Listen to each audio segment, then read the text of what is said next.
Hello and welcome to Loppy Loves. If you haven't been here before, my name is Lauren and on my channel I talk about my life as an immigrant living in Iceland. Today is actually a bit of a different video because as of the time I am recording, I am turning 30 in a few days, and hopefully if everything's edited on time, the day that this video is uploaded it will be my 30th birthday. I wanted to make this video because I feel like I have learnt a lot, especially in the last decade. I went through a lot in my 20s and I think my perspective on a lot of things in life has changed drastically, especially in the last 10 years. So I just wanted to make a list of 30 things I have learnt in 30 years of life. Number one is that it only takes 10 seconds of courage to do something scary in many situations. And I heard this phrase in my early 20s. It was before I moved to Iceland, and that was almost 7 years ago. And yeah, it really has been true in many circumstances. So for example, like booking a one-way ticket to move abroad, it only takes 10 seconds to just get the courage to just confirm the booking and part with the money for a one-way ticket. One example that I remember in particular is when I was 23 and I was moving to Iceland. My family came with me to the airport and we had breakfast there, and I just remember like walking through the gate and I was terrified, wondering if I should just give up the plans and just turn back to my family. And I remembered this, it just takes 10 seconds of courage to just walk through that gate to your new life. It's never too late to start over. I remember when I was quite young, I decided somehow that it was too late to, change if I wanted to have a different career or to go to university or something. I think I was literally like 18, 19 when I decided that it was too late to make different decisions in life. It's absolutely not true. It is never too late. I have known people that have gone back to university in their 60s to retrain for a new career just for their last few years of work. I am currently in my second year of like doing 3 years of courses in the jewellery industry. I am already qualified as a jeweller, but it's just going back to school to learn new skills, and it is never too late to change what you want to do or to move to a new country, to just have a completely different life. This third one I have mentioned before on my channel, I think probably in a couple of videos actually. Your job doesn't define you. I am not currently working in a job that I want to be in. It's not the industry that I trained in. I don't enjoy what I do, and I'm okay with that because your job doesn't define you. This fourth one really was something important in my 20s. I've had a couple of family emergencies, and it is that there are no right or wrong coping mechanisms. There is only healthy and unhealthy coping mechanisms. So for example, there's things like, not looking after yourself, staying in bed, under-eating, overeating, screaming at people because you're in a bad place. And I have done all of those things and I'm not proud of it, but I also don't think it was wrong. They were just unhealthy coping mechanisms when I was going through a bad time. It was just that I didn't know really another way of coping with the things that I was going through. And I had to learn the healthy coping mechanisms, like getting professional help, yoga, meditation, making sure I'm eating healthily. So there's no right or wrong coping mechanism. It's just healthy and unhealthy. Deep breaths can cure a lot, and this is something I only really learned in the last few years, but I really do feel better if I take a few deep breaths before I react to a situation, or in a lot of situations, if I am feeling overwhelmed or stressed, just taking a moment to take just a few deep breaths in really helps to calm me down and kind of clears my mind a little bit. Sometimes even when I'm feeling a little bit sick, I will do this, and not always, it does often have a positive effect. If I am struggling to sleep, it really can help in many situations. Number 6 is dress for comfort. I dread to think of the things that I wore as a teenager. Oh my god, nothing I was wearing was very comfortable. I was very happy with the clothes that I was wearing because, I was dressing to express my individuality. But my god, nothing was comfortable really. Wearing short skirts and things that are very pretty and very cute, but you're just constantly trying to pull them down. wearing tops with maybe like, maybe they might have some beading or something that's quite itchy or it's just uncomfortable. I'm done with all of that.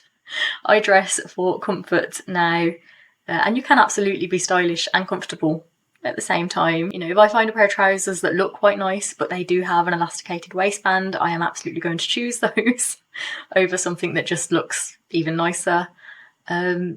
Yeah, comfort is my priority when it comes to dressing now. The next one is buy quality items. So when I was younger, I would kind of buy cheaper things just because it was in my budget. I've always shopped secondhand, but sometimes I would buy, like kind of fast fashion clothing, because it was cheap and it was also, it was nice. And I don't want to say in fashion because I've never been that bothered about what's in fashion, but it was, more modern clothing, more modern trends. And I do still, I buy a lot of secondhand still, but I do look for the quality of an item, not just for clothes, for a lot of things, like cookware. I have a really good pair of pans that I bought, like enamel pans, and they're not the big brand, but I got them on a cheap deal, I think, like 4 years ago now. And they're really good quality.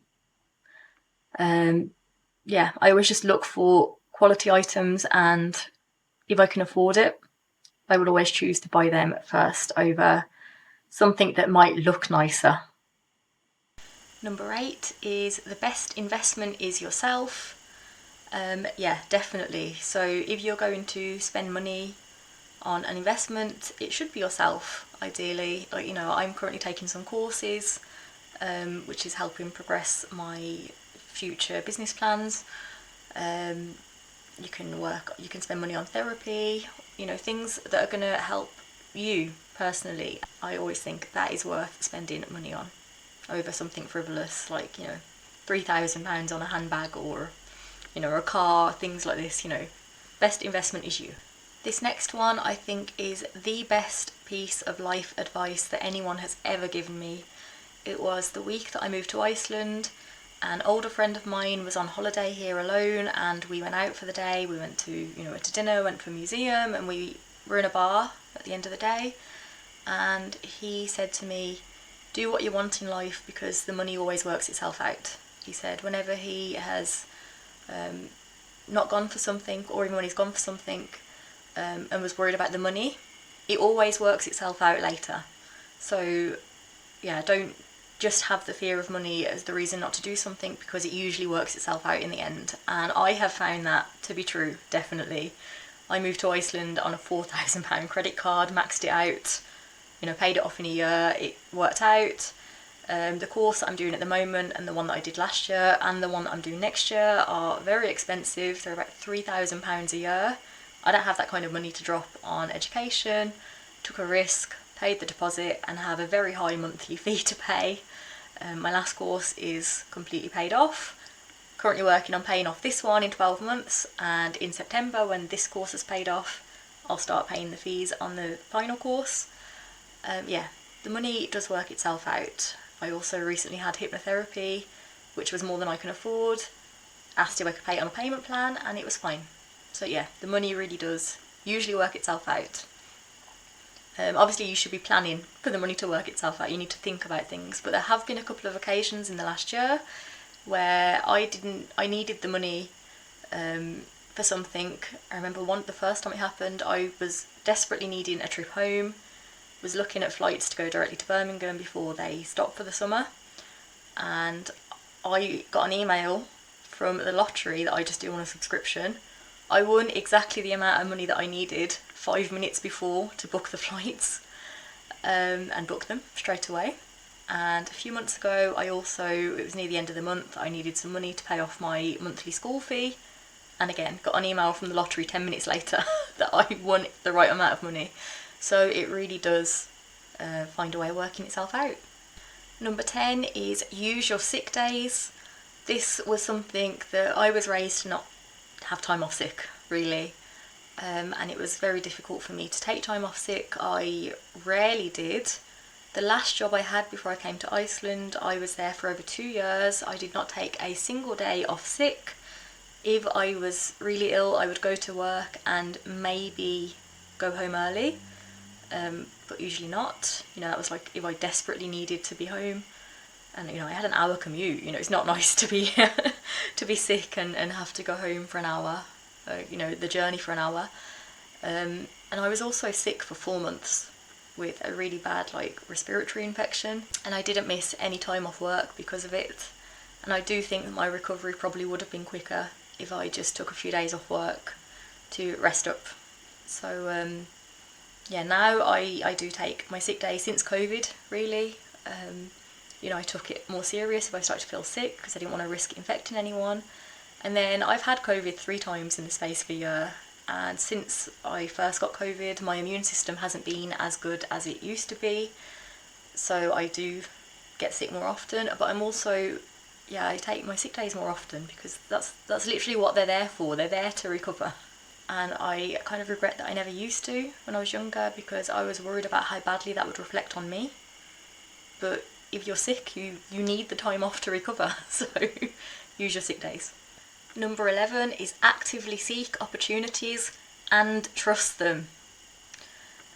So, you know, I in the last couple of years I've been trying to find more opportunities because I'm trying to build a business for myself, and I just felt there was no opportunities for me until I started actively looking for them.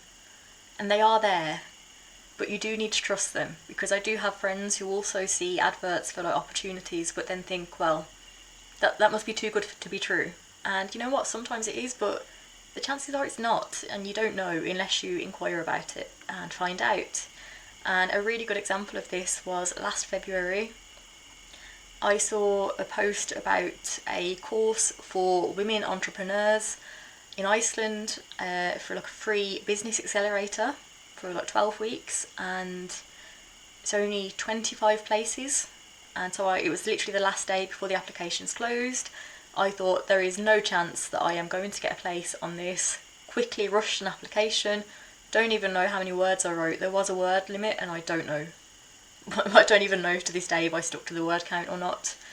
And then, you know what? 3 weeks later, I got an email that I had got a place on this business accelerator.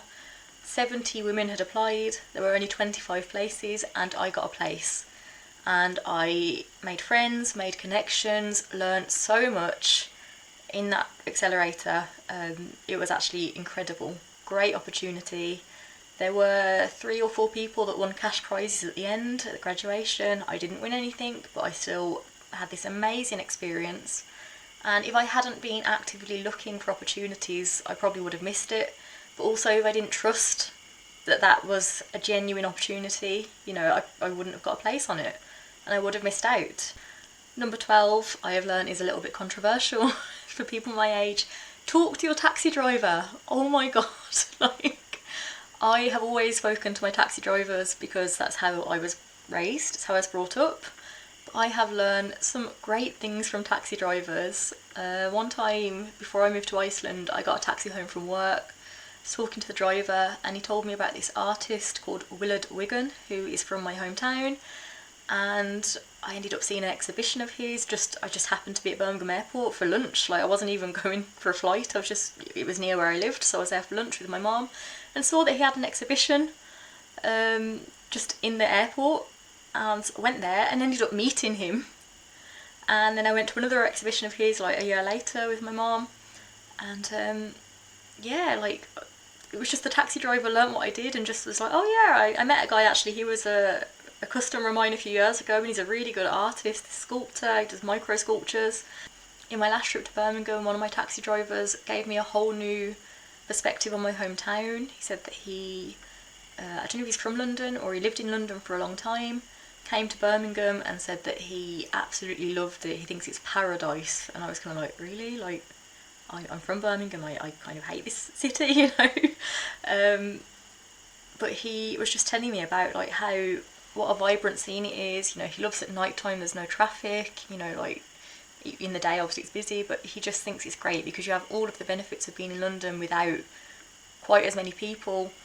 And he just thinks Birmingham is a great place. And I think it's really important to talk to taxi drivers, and you can learn new things, get new perspectives. A lot of the ones where I'm in my hometown at least are from abroad, and you can learn about different countries. And often, you know what, taxi drivers often give me a little bit of a discount just because I talk to them, and a lot of people don't talk to them anymore. So talk to your taxi drivers. The next one is that self-care isn't selfish. Yeah, it's quite self-explanatory. Like, you need to look after yourself sometimes, and if you need to take some time out for yourself, that isn't selfish. Absolutely, you need to do self-care sometimes. And going on from that, it's okay to say no sometimes. Well, it's always okay to say no if it's something you're not comfortable with. You know, if someone is asking you if you'll go to the bar with them, like a friend wants to go out, and you want to stay home and do your self-care, you can say no. If someone asks me to repair their jewellery, I usually say no. You know, if someone asks for your phone number, say no. You don't want to, you're not interested. Like, it's okay to say no. I feel like sometimes we were conditioned to, you know, be polite to people. But you know what, saying no is not, it's not impolite, it's setting a boundary. And going on from that, you can always leave. You can leave a job that is not right for you, you can leave the country that is not right for you. In my 20s, I have lived with 3 boyfriends and left 2 of them while I was living with them. You can always leave a relationship at any point. If it's not working for you, you can always leave any situation that you don't feel comfortable with. 16 is just a nice phrase that I heard a few years ago. You grow through what you go through, and this is so true. Like I said, I've been through a lot, especially in my 20s, and you really do grow through everything. I feel now that I have a lot more understanding and patience with people that are, you know, kind of aggressive and confrontational with me. You know, I used to work in customer service in like restaurants and cafes, and I was actually going through something very, very difficult, like a family emergency that was over a long period of time, and I couldn't be there for all of it. And, you know, when someone was getting confrontational with me, I was kind of thinking, you know what, I don't know what they're going through to react like this, because I have reacted like that when I was going through that time as well. I screamed at border control, stormed through it, took my passport off them when I was crying. They, you know, obviously I looked quite suspicious because of how I was reacting, and I just grabbed my passport and stormed off because I didn't have time to be wasting at border control at the time because of my family emergency. So I find myself having more patience for people that seem to be acting out in public, because you really don't know what they're going through. They could have just lost someone close to them, they could be having a family emergency, they could have some mental health issues, you don't know what they're going through. So that's something that I have learnt from the experiences, and there are also many other things that I have grown from. Number 17 is an interesting one. A lot of people might not agree with me, but I do think it is okay to be morally grey sometimes. Not everything is black and white, and I was raised to be well behaved and, you know, there's right and wrong, and I was always such a goody-goody. Like, really, really was a goody-goody. And 10 years ago, for example, this is not a situation that happened, but just as an example of what I mean, 10 years ago, if I was working in a shop, say like a big supermarket, you know, if I was working in a big nameless brand, if I saw someone stealing baby formula, I would have stopped them and reported it, you know, because that's theft, that's wrong. But now if I saw that, I would turn a blind eye, because someone who is stealing baby formula is clearly in a desperate situation, you know. And yeah, also personal situation. I often have bad days at work, and if I am having a bad day that could have been prevented due to, like, you know, the company having bad organisation, or just something related to the company not doing well enough, I will go to the canteen and take a biscuit. Like just a single, like a digestive biscuit that I didn't pay for, because it makes me feel 10 times better. You know, that is, again, it's wrong, but I do think it's justified sometimes. Could you imagine if I got fired for admitting I steal the odd biscuit from my job? Number 18 is sleep is absolutely essential. It really is. So I have suffered from insomnia since childhood, but as I have gotten older, I really prioritise sleep. So I don't always sleep well at night, but if I really need to sleep, I will take a nap now. I used to feel guilty about naps and couldn't nap during the day. But no, sleep is absolutely essential for me now. So I also bought some black market melatonin that I found in Reykjavik. So melatonin is now legal in Iceland in 1 milligram doses. I did find some at 5 milligram.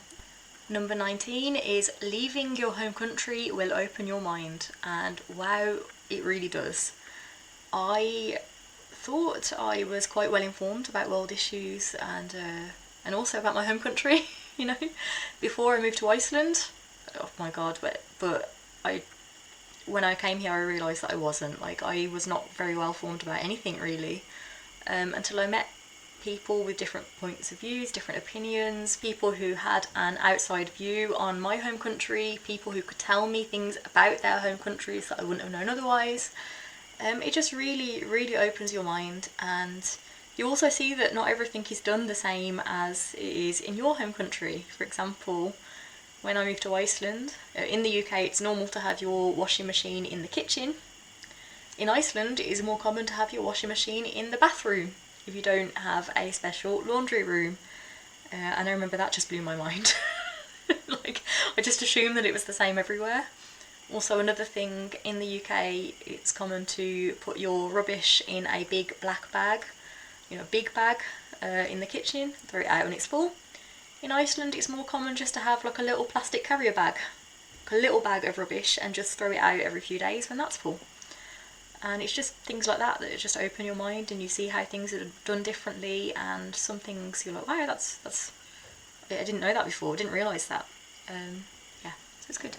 Number 20 is, I think, one of my favourite quotes of all time that I learnt when I was 14, so it was more than half my life ago now. I was in the art club and we had a project where we had to paint big boards with famous icons on it and a quote that they have said. I chose Frank Sinatra, and the quote is, "The best revenge is massive success." And that is so true. It is, yeah. I'm not super successful, but I consider myself more successful than some of the people that have bullied me over the years, and people that have looked down on you. I don't really delete people off Facebook, so they get to see, and it's quite nice to feel like you won in life in the end. Next is get a financial education. It's unfortunate that we don't learn this in school. I really think that it's very important. But I have had a little bit of financial education. I would like more. It is something I would like to pay for in the future, but at the moment I am paying off my other courses. But it is something I will look into after. But I did take a property investment course when I was 22. It was a 3-day intensive training, and it did include some financial education. I've also done free seminars in, like buying property just for yourself, and if I see some free seminars that include some financial education online, I will usually take them. So yeah, just get yourself a financial education, at least a little bit. Number 22 is to learn home economics. I feel very fortunate that I was brought up, learning how to sew, learning how to cook, learning how to budget, because it wasn't really taught when I was at school.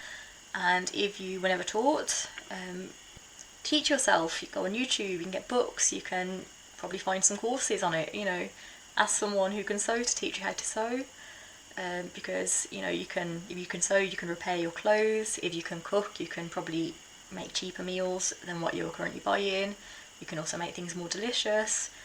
If you can budget, you'll have more money for the household, and overall it will just make you a more independent adult. Number 23 is learn to accept an apology you never received and forgive things and move on. I first heard this concept a few years ago and it blew my mind, because it really, really does help. You're not going to receive an apology for everything you have been through in life, so sometimes you just have to learn to accept an apology you didn't hear, and just forgive things, move on. It takes less energy in the long run, it's not worth holding on to a grudge for something that happened like 20 years ago, or, you know.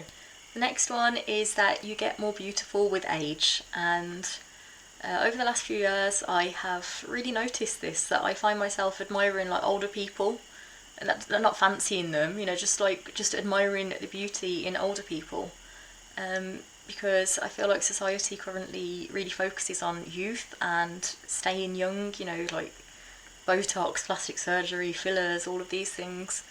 But I do think that there is definitely beauty in ageing, and people generally age well, I think. And because there is also, it's not just like a physical beauty, but it's also like an inner kind of confidence that people gain, and, you know, the wisdom of the years.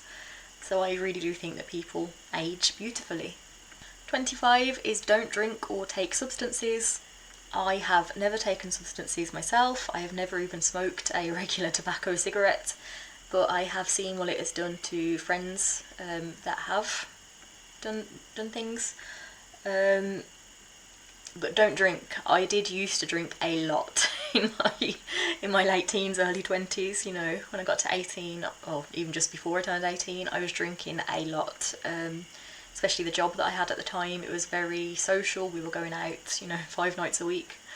Yeah, and I don't drink now, or very, very rarely. I will drink with one group of friends in the UK, and I will have the occasional, like, single drink if I'm at a party or something.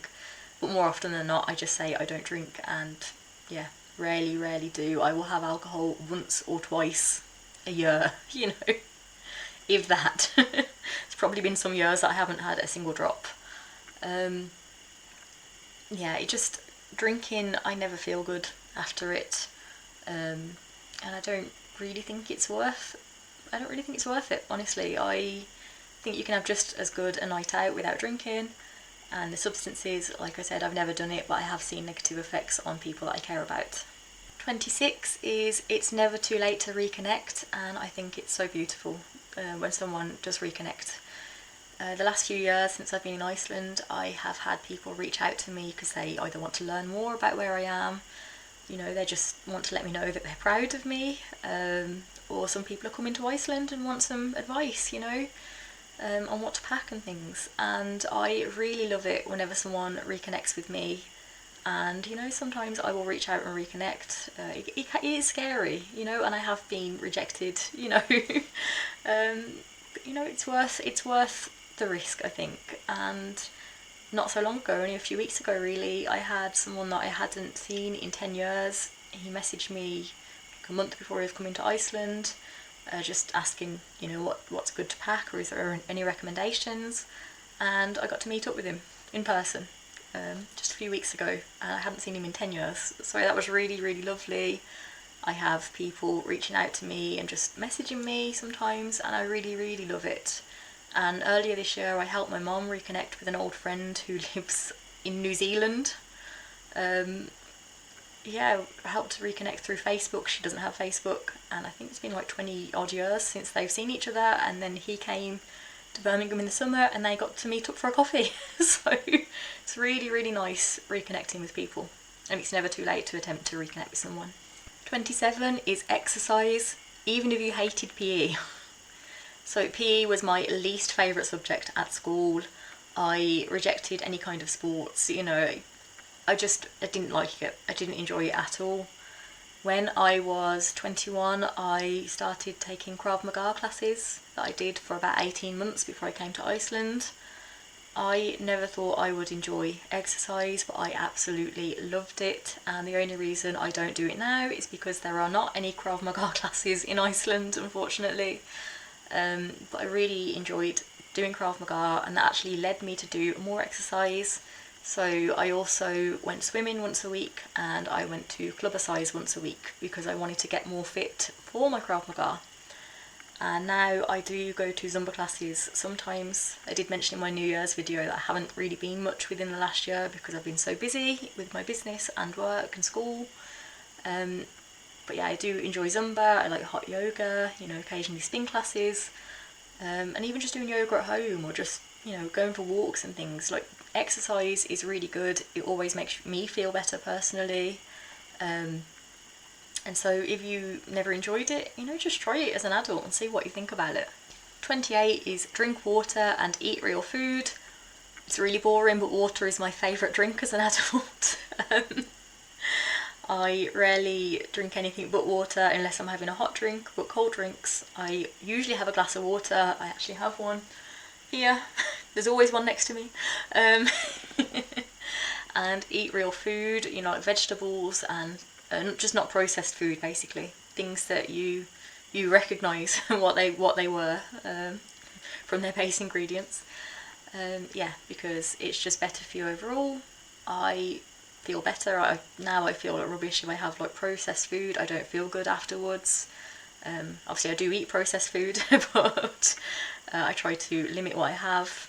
Whereas, you know, when I was younger and you're an adult for the first time and you can have whatever you want because there's no rules, it's your money and no one can tell you what to do, I did eat a lot of processed stuff because I could. But the older I get, the more I enjoy real food and water, just because I know it makes me feel better, actually, and I just like feeling healthy. 29 is own up to your mistakes. It's quite self-explanatory, you know, if you do something wrong, just own up to it, because you build it up in your head to be worse than what it is, and even if it does turn out to be horrible, you know, the person has a bad reaction to whatever you said, you know what, at least you've got it off your chest and you're going to feel better about it instantly, and you'll learn from it and not do the same mistake next time, hopefully. And finally, number 30 is take risks. Obviously, you know, don't do something stupid, but don't be scared of not doing things because there's risk involved. You know, you want to ask someone out, you know, you can be scared of the rejection. It's a risk, you know, especially if you're friends and you don't want to lose a friendship, or, you know, but just take risks with things. Yeah, quit your job that you have been secure in for years for something completely different that you don't know if it's going to work out, you know, things like this. Take a risk once in a while, because some people are scared of, you know, maybe it won't work out, but what if it does? It could be the best thing you ever did. Yeah, so I think risk taking is very important now in life. So that is the end of my list. Let me know what you thought, and let me know if you have any lessons that you have learned in life that you feel are very important. Please like this video, share it with someone else who might enjoy it, and subscribe if you haven't already. Like I said, I do normally post content about being an immigrant in Iceland and Iceland content. Also this year I am trying to reach 1,000 subscribers, and I would very much appreciate it if you help me to get to that goal. Have a lovely day, and I will see you in the next video. Bye!